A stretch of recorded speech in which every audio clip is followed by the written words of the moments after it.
Hello everyone. This series is mainly for junior super TET, UP TET and CTET students. इस series में हम लोग क्या करेंगे, इंग्लिश से रिलेटेड क्वेश्चंस करेंगे. इंग्लिश काफ़ी स्कोरिंग सब्जेक्ट होता है, लेकिन बच्चे इंग्लिश समझ नहीं पाते हैं, जिसकी वजह से वो इसमें कम स्कोर कर पाते हैं. और इंग्लिश में कम स्कोर करने की वजह से जो उनका टोटल होता है वो घट जाता है. तो हमें क्या करना है, इंग्लिश को वीक पॉइंट नहीं अपना स्ट्रॉन्ग पॉइंट बनाना है. ठीक है, जो जूनियर सुपर टेट बच्चे देने जा रहे हैं, ओके, तो उनके लिए सीरीज़ बहुत इंपॉर्टेंट है. और यूपी टेट और सी टेट वालों के लिए भी बहुत इंपॉर्टेंट है कि आप 30 क्वेश्चंस में क्या होता है कि आप मुश्किल से 15 प्लस कर पाते हैं, और बहुत अच्छे होते हैं तो वो 20 प्लस कर पाते हैं. बहुत से कम बच्चे होते हैं जो 28, 29 कर पाते हैं. अगर आपकी मैथ्स वीक है तो आप इंग्लिश में ज़्यादा से ज़्यादा स्कोर करिए और टेट को क्वालिफाई कर सकते हैं. ओके, चलिए इस वीडियो में हम लोग ये देखेंगे कि अनसीन पैसेजेस को कैसे सॉल्व करते हैं. उनके क्वेश्चंस जो आते हैं अनसीन पैसेज, तो जो अनसीन पैसेज है उसमें मोस्टली आपके 5 क्वेश्चंस पूछे जाते हैं.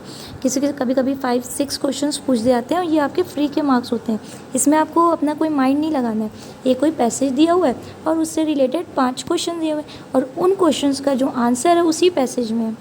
लेकिन क्योंकि हम लोग इंग्लिश समझ नहीं पाते हैं, बहुत से बच्चे इंग्लिश जानते नहीं हैं और क्या करते हैं, पैसेज का मतलब नहीं निकाल पाते हैं, और जिसकी वजह से वो क्वेश्चन का आंसर नहीं दे पाते हैं और वहीं पे फंस जाते हैं और उनके मार्क्स 0 हो जाते हैं, या 1 या 2 स्कोर कर लेते हैं अंधी चुकी मार के. ठीक है, तो ये हमें सही करना है. जो 5 से 6 क्वेश्चंस हमारे आते हैं वो हमको सही करने हैं, उसमें कोई गलती नहीं करनी है. तो चलिए अब इसको हम लोग सॉल्व कैसे करते हैं देखते हैं. पहले हमें क्या करना है, क्वेश्चंस को रीड करना है.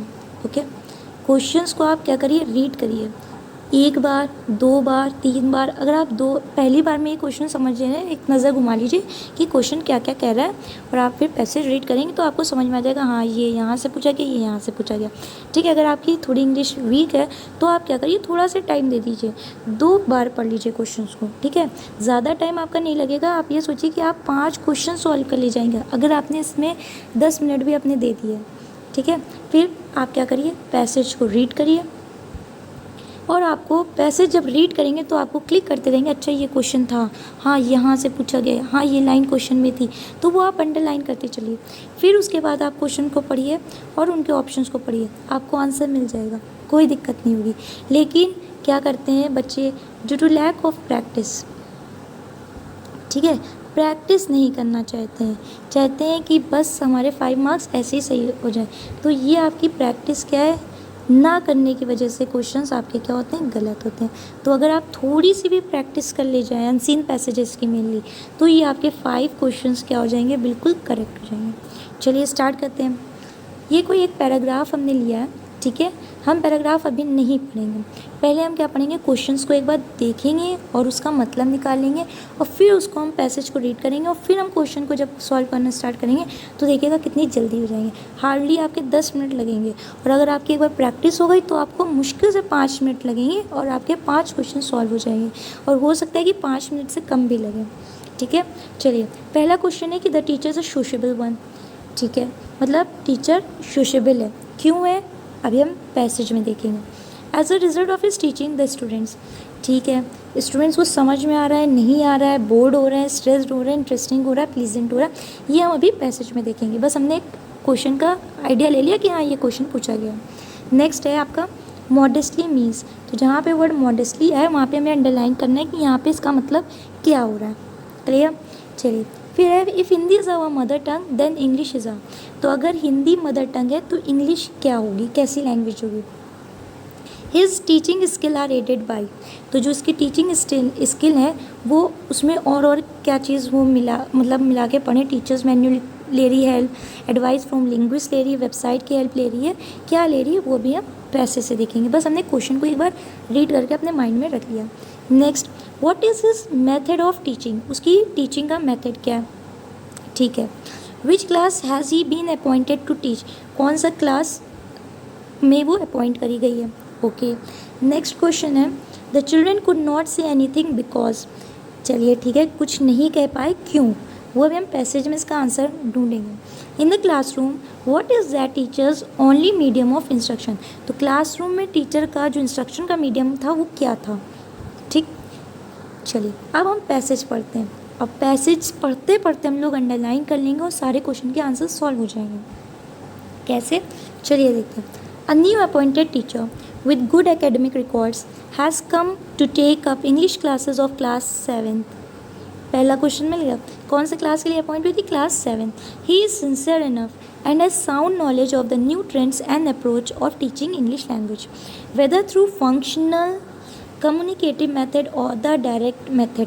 ये भी था कि कौन सा मेथड ऑफ टीचिंग वो अपना रही है, तो फंक्शनल अपना रहे हैं फंक्शनल कम्युनिकेटिव मेथड और the direct method. He tries to follow his professional skills acquired from the handbook or the teacher's manual and advice from the linguist. In the classroom, he uses only English as the medium of his instruction. Clearly दिया हुआ है। Last question ये था कि कौन सा classroom में वो as a medium of instruction use करते हैं, कौन सी लैंग्वेज? तो English. He advises his learners to guess the meaning. He sincerely tries to improve the standard of teaching by means of interaction. As a man, he is sociable one, and within a few days he becomes popular among his students. But unfortunately, after a few days he comes to know from one of his students outside the classroom that they could understand very little of what he taught. The teacher asked politely, "Why did you not confess your problem in the classroom?" The student replies modestly but hesitatingly, "We could not say anything as you were not speaking our mother tongue and we cannot speak English." समझ में आ गया? चलिए, मतलब हम लोग क्या mother tongue का use नहीं कर रहे थे, इंग्लिश का यूज़ कर रहे थे, इसलिए बच्चों को दिक्कत हो रही थी टीचर को समझाने में कि उनको बहुत कम समझ में आ रहा है। क्या करें, अगर हम इंग्लिश की क्लास आप लोगों को इंग्लिश में ही सब समझाने बैठ जाएं, आपको इंग्लिश नहीं आती है तो आपके लिए बहुत मुश्किल होगा कि आप सब कुछ सीख पाएँ। आप थोड़ा ही थोड़ा सीख पाएंगे, हो सकता है बहुत 1-2% आपके दिमाग में जाए, किसी के 10% जाएगा। लेकिन अगर इसी को हम लोग हिंदी में आपको अच्छे से समझाएं तो क्या होगा, आपके 80% 90% समझ में आएगा। डन, इस पैराग्राफ में ये मतलब है। अब हम क्वेश्चंस की तरफ चलते हैं। पहला क्वेश्चन क्या था? The teacher is sociable one, which means he is friendly, get easily influenced, does not like society, very popular. ठीक है, तो डज नॉट लाइक सोसाइटी तो हो ही नहीं सकता। इजीली इन्फ्लुएंस होती है, नहीं। अब है फ्रेंडली और वेरी पॉपुलर, तो वो सोशेबल था क्योंकि वो बहुत जल्दी फ्रेंडली हो जाते। सोशली मतलब बहुत जल्दी किसी में इन्वॉल्व हो जाना। ठीक है, तो वो क्या था? फ्रेंडली बिहेवियर की वजह से सोशेबल वन था। तो पहले का आंसर हो गया आपका friendly. As a result of his teaching the students were able to understand everything, could understand only little of what was taught, found everything very interesting and pleasing, get bored and stressed। तो सब कुछ समझ में आ रहा था? नहीं। क्या आ रहा था? बहुत थोड़ा सा समझ में आ रहा था। हाँ। इंटरेस्टिंग और प्लीजेंट था। Found everything? नहीं, बिल्कुल नहीं। जब समझ में ही नहीं पूरा आ रहा है तुमको इंटरेस्टिंग कैसे लगेगा? और बोर्ड और स्ट्रेस थे, वो भी नहीं था। तुमको समझ में आ रहा था लेकिन बहुत कम समझ में आ रहा था। तो करेक्ट आंसर आपका हो जाएगा ऑप्शन 2। समझ में आया कि हम कैसे सॉल्व करते हैं, कितनी जल्दी सॉल्व हो रहे हैं। थर्ड है modestly means rude, bashful, polite and genuine, ashamed. तो बच्चे ने क्या करा था? जल्दी आंसर दिया था। ठीक है, डर रहा था कहने में, लेकिन उसने क्या कहा? बहुत अच्छे से कहा था। मतलब ऐसे नहीं कहा था रूड, समझ में आता नहीं। बैशफुल, टीचर को बैश करके कहा था? बिल्कुल नहीं। अशेमफुल नहीं। कैसे कहा था? जेन्युइन और पोलाइट वे में कहा था। उसने सच्चे बहुत अच्छे से बोला था, जो भी बोला था बात सच थी कि हमको नहीं समझ में आ रहा है। ठीक है, तो ऑप्शन 3 आपका करेक्ट हो जाएगा। आपको मीनिंग्स याद करने की ज़रूरत है, लेकिन अगर आपने पैराग्राफ को अच्छे से समझ लिया तो आप वहाँ से भी मीनिंग को निकाल सकते हैं। इसके लिए क्या करना है आपको? प्रैक्टिस। आप 10 से 15 पैसेज एक बार अगर आपने प्रैक्टिस कर लिया तो आपके क्वेश्चंस इजीली सॉल्व हो जाएंगे। If Hindi is our mother tongue then English is our first language, third language, second language, none of this. तो इंग्लिश को यहाँ पे एज अ सेकेंड लैंग्वेज लिया गया। ठीक है, his teaching skills are aided by teachers manual, advice from the linguist, website 1 and 2। तो कहीं पर भी वेबसाइट वर्ड नहीं आया है। कौन कौन सा वर्ड आया? Teachers manual and advice from the linguist. तो ऑप्शन नंबर 4 करेक्टली। हमें पैसेज दोबारा पढ़ने की ज़रूरत भी नहीं पड़ रही है, हमने एक बार पढ़ लिया अच्छे से और क्वेश्चन हमारे ऐसे ही सॉल्व हो जा रहे हैं। What is his method of teaching? तो functional communicative method, direct method, 1 and 2, descriptive and elaborate. नहीं, कौन सा था आपका 1 and 2? तो descript, functional communicative method and direct method, यही वर्ड यूज हुए as it is. Which class has been appointed to teach 7th, 6th, 9th एंड 10th? तो 7th, ठीक है। तो 7th क्लास में वो अपॉइंट करी गई थी। ये पहली लाइन में ही इसका आंसर मिल जाएगा। The children could not say anything because, कुछ कह नहीं पा रहे थे, क्यों? क्योंकि they could not speak English. The teacher was not speaking the mother tongue. 1 and 2, they did not like the way that he was teaching. तो teacher का पढ़ाने का तरीका सही था लेकिन उनको समझ में नहीं आ रहा था। क्यों?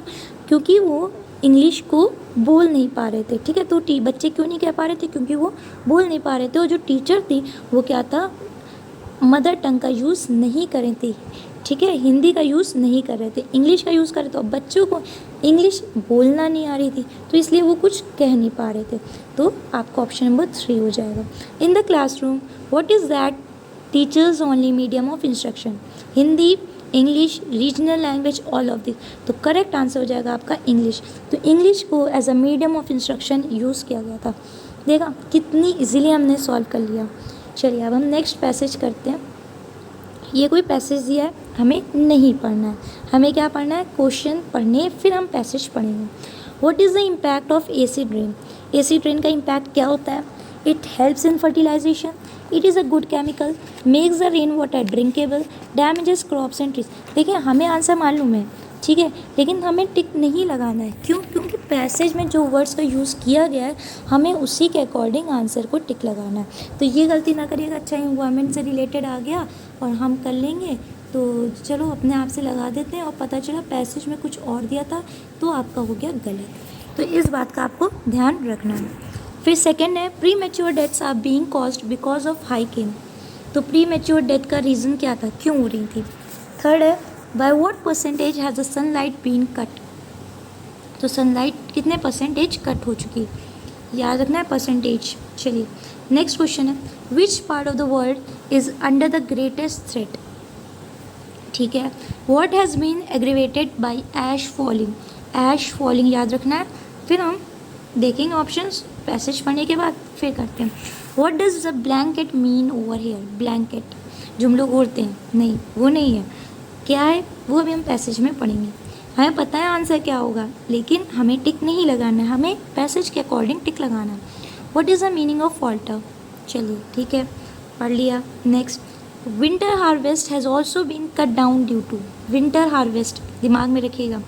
Has is made up of, haze किसका बना होता है, दिमाग में रख लिया। चलिए अब हम पैसेज पढ़ते हैं और पैसेज को भी बहुत अच्छे से पढ़ना है। A vast blanket of pollution is stretching across South Asia is cutting down sunlight by 10% over India, damaging agriculture, modifying rainfall patterns and putting down hundreds or thousands of people at a risk, according to a new study. The startling finding of scientists working with the United Nations Environment Program indicated that the spectacular economic growth seen in this part of the world in the past decade may soon falter as a result of this pollution. ये word था, हमने underline कर लिया। Research carried out in India indicate that the haze caused by pollution might be reducing winter rice harvest by 10%. Result indicate that haze is made up of ash, acid, aerosol and other particles disrupting weather system. Acids in the rain may be falling as acid rain have the potential to damage crops and trees. The pollution that is forming the haze could be leading to several hundreds and thousands of premature deaths as a result of high level of respiratory diseases. The number of deaths is increasing every year, which is a matter of great concern. India, China and Indonesia are the worst affected owing to their population density, economic growth and depleting forest cover. इतने पढ़ने से हमें एक idea लग गया कि जो ये पैसेज दिया वो क्या है, आज के जो इन्वायरमेंट प्रॉब्लम्स हैं उनसे रिलेटेड क्वेश्चन है। मेनली एसिड रेन के बारे में बताया गया कि जो हम लोग पेड़ कट कर रहे हैं ठीक है, एग्रीकल्चर को हम लोग एक तरीके से डैमेज कर रहे हैं, रिड्यूस्ड हो रही है एग्रीकल्चर, तो उससे क्या हो रहा है, जो रेनफॉल का पैटर्न है वो क्या हो रहा है, मॉडिफाई हो रहा है। ठीक है, और सनलाइट आपकी कितने परसेंटेज कम हो गई, 10% कम हो गई है।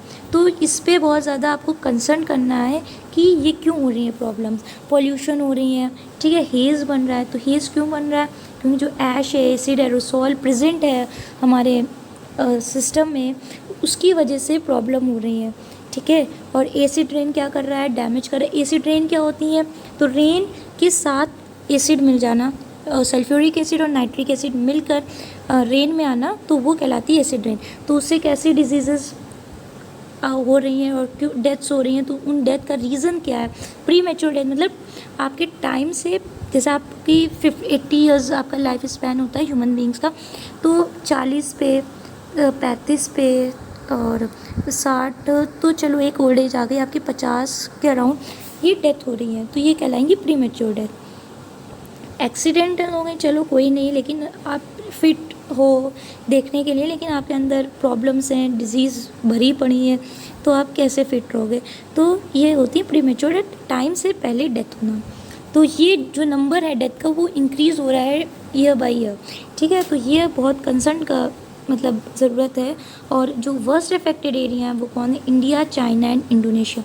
आजकल कोरोना का भी आपने देखा कितनी प्रॉब्लम हो गई और कितना मतलब डेथ्स हो गई, कितनी आपकी हर चीज़ अफेक्टेड हो गई। तो एक कोरोना से रिलेटेड भी आप क्वेश्चन पैसेज देख सकते हैं। ठीक है, इन्वायरमेंट से रिलेटेड पैसेज आपका लगभग काफ़ी बार पूछा जाता है, तो ये बहुत इंपॉर्टेंट है। ठीक है, चलिए अब हम क्वेश्चन देखते हैं।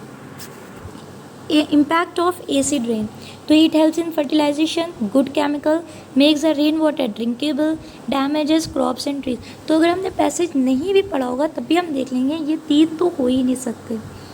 ठीक है, एसिड रेन कोई अच्छी चीज़ थोड़ी ना, अच्छा केमिकल थोड़ी ना है। फर्टिलाइजेशन में हेल्प करेगा, बिल्कुल नहीं। वाटर को ड्रिंकेबल बनाएगा, जी नहीं। हम लोग अनफिट बना देगा कि हम उसको पी नहीं सकते।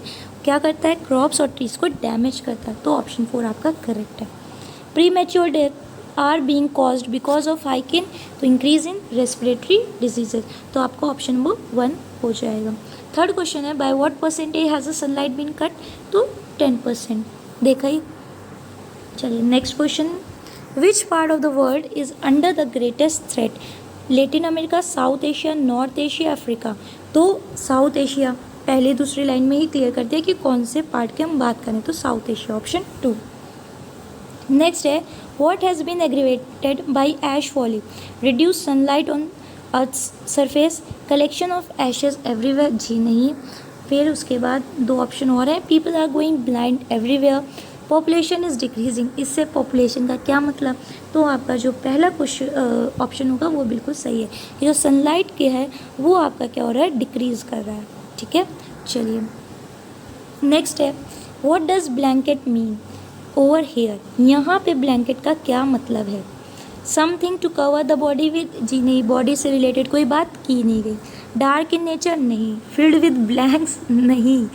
अच्छा है, फिल्ड विद ब्लैंक्स, जी नहीं। A thick covering in the atmosphere, जी हाँ। ब्लैंकेट ऑफ एयर कहा जाता है, तो वही है कि एक मतलब पूरा लपेटे हुए है, तो उसको एटमॉस्फेयर ही कहते हैं। तो अ thick covering in the atmosphere, तो ऑप्शन आपका 4 बिल्कुल करेक्ट है।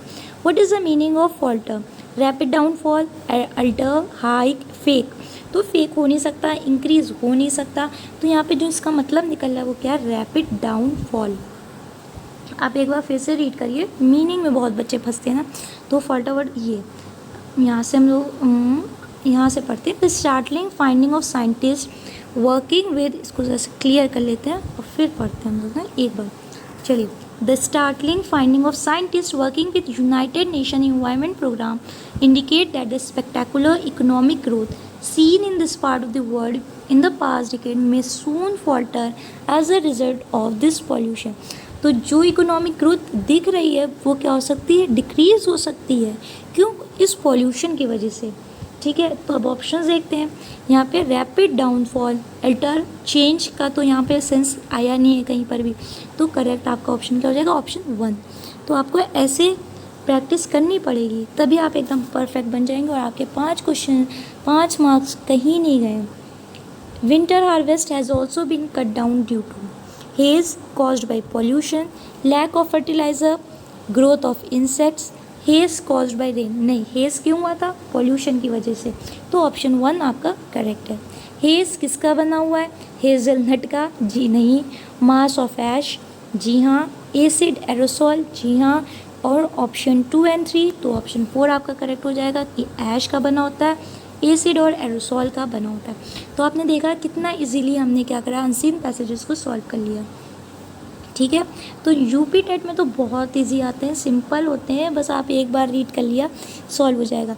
हाँ, सी टेट में थोड़ा सा लेवल अप होता है, जो कि मीनिंग कर देती है, एंटोनिम सिनोनिम कर लेते हैं, तो इनसे बच्चों को क्या हो जाती है, थोड़ी सी प्रॉब्लम हो जाती है। लेकिन हम ये भी देखेंगे कि एंटोनिम सिनोनिम मीनिंग ज़्यादा से याद करेंगे, कवर करेंगे, ताकि हमारे क्या हो, अनसीन पैसेज बिल्कुल भी गलत ना हो, और उसके साथ हमारे क्या हो जाए, और अच्छे मार्क्स स्कोर कर सके हम इंग्लिश में, ताकि जो हमारा मार्क्स का परसेंटेज है वो क्या हो सके, बढ़ सके। ठीक है, अगर आपको ये वीडियो पसंद आई और आप चाहते हैं कि और ऐसी वीडियोस आती रहे, तो प्लीज़ चैनल को आप सब्सक्राइब करिए, ज़्यादा से ज़्यादा अपने फ्रेंड्स के साथ शेयर करिए और लाइक करिए। Thank you for watching.